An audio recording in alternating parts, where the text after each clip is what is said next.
सावित्री जी अपने पति दीनदयाल जी, बेटे अमित और दो बेटियां पूनम और सरोज के साथ रहती थी। उनके पति दीनदयाल जी, बेटा अमित सब उन्हें बहुत आदर मान सम्मान देते थे। दोनों बेटियां भी उनसे बहुत लगाव रखती थी। बेटियां दोनों कुशल और समझदार होने के साथ साथ होनहार भी थी।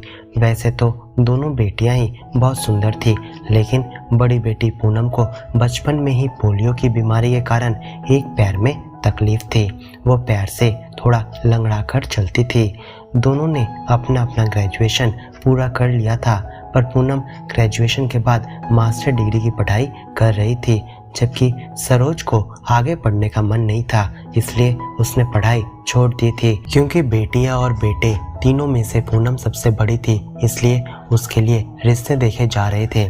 फोटो से देखकर तो सभी लड़के वाले पूनम को पसंद कर लेते, लेकिन जैसे ही आमने सामने लड़की को दिखाया जाता तो उसके पैर की तकलीफ के कारण लड़के वाले रिश्ता ठुकरा देते और चले जाते। वैसे पूनम का रिश्ता भी आसानी से हो जाता अगर सावित्री जी किसी भी खोट वाले लड़के को अपना दामाद के रूप में मान लेती, पर उन्हें तो ये गवारा नहीं था। उन्हें लगता था कि कोई तो ऐसा होगा जो उसके गुण सुंदरता को देखकर उसकी एक कमी को अनदेखा करके उसकी बेटी से ब्याह कर लेगा। छोटी सरोज के लिए बहुत रिश्ते आ रहे थे, लेकिन जब तक बड़ी बेटी बैठी हो, छोटी बेटी का रिश्ता वो कैसे पहले कर सकती थी। यही सब सोचकर सावित्री जी ऐसे ही परेशान रहा करती, और ऊपर से सावित्री जी की दोनों नंदे सुनीता और अनीता एक ही बात कहकर उन्हें और पूनम को ठेस पहुंचाती।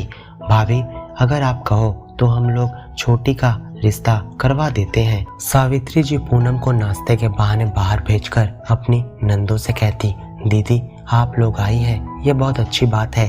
भाई के घर में आपका स्वागत है, लेकिन आप लोगों को मेरी बेटी के दिल को ठेस पहुंचाने का कोई भी अधिकार नहीं है। ये बात आप दोनों को उसकी मौजूदगी में बोलना एकदम सही नहीं हुआ। क्या जरूरत थी उसके सामने ये बात बोलने की? बिटिया पक्का अकेले में किसी कोने में खड़ी होकर अभी रो रही होगी। आप दोनों बुआ होकर ऐसा कैसे कर सकती हैं? अगर आप दोनों उसके लिए कुछ अच्छा नहीं कर सकती तो उसके दिल को ठेस पहुंचाने का भी अधिकार आपको नहीं है। मैंने और आपके भैया ने अपनी दोनों बेटियों को बहुत लाड प्यार से पाला है, और रही बात छोटी की, तो उसके लिए आप लोगों को रिश्ता ढूंढने की कोई आवश्यकता नहीं है। उसके लिए तो अभी से रिश्ते आ रहे हैं, लेकिन बड़ी बेटी की शादी जब तक नहीं होती तब तक मैं छोटी का रिश्ता कैसे कर सकती हूँ। तब दोनों ननद बोली, भाभी हमें पता है कि आपको हमारी बातें बहुत ही बुरी लग रही होगी, लेकिन सच्चाई को झुठलाया भी तो नहीं जा सकता ना। हमें भी पूनम बेटी कोई बुरी थोड़ी ही लगती है। हमारे लिए तो हमारी दोनों भतीजियां ही समान है। हमारी मानो तो थोड़ा खोट वाला लड़का देखकर पूनम बेटे की शादी कर दो। फिर से एक बार अच्छे से सोच लो। अब हम चलते हैं। सावित्री जी ने अपनी दोनों नंदों को एक टूक जवाब तो दे दिया था, लेकिन कहीं ना कहीं उसके मन में भी यह चल रहा था कि पूनम से नॉर्मल लड़का क्यों शादी करेगा। इसी तरह सोचते सोचते और देखते देखते 3 साल और बीत गए। अब पूनम की पढ़ाई भी समाप्त हो चुकी है और वो एक जॉब भी करने लगी है। पूनम ने एक दिन अपनी माँ से कहा कि माँ, मैं एक लड़के को पसंद करती हूँ। मेरे ऑफिस में ही वो काम करता है। उसकी उम्र करीब 42 के आसपास है। उसका अपनी पत्नी के साथ तलाक हो चुका है और एक बच्ची भी है, पर वो उसके साथ नहीं रहती क्योंकि छोटी होने की वजह से कोर्ट ने बच्चे की कस्टडी उसकी पत्नी को दे दी। वो भी मुझे बहुत पसंद करता है। उसका नाम नीलेश है। सावित्री जी बोली, बेटा उसका चाल चलन कैसा है? ठीक तो है ना?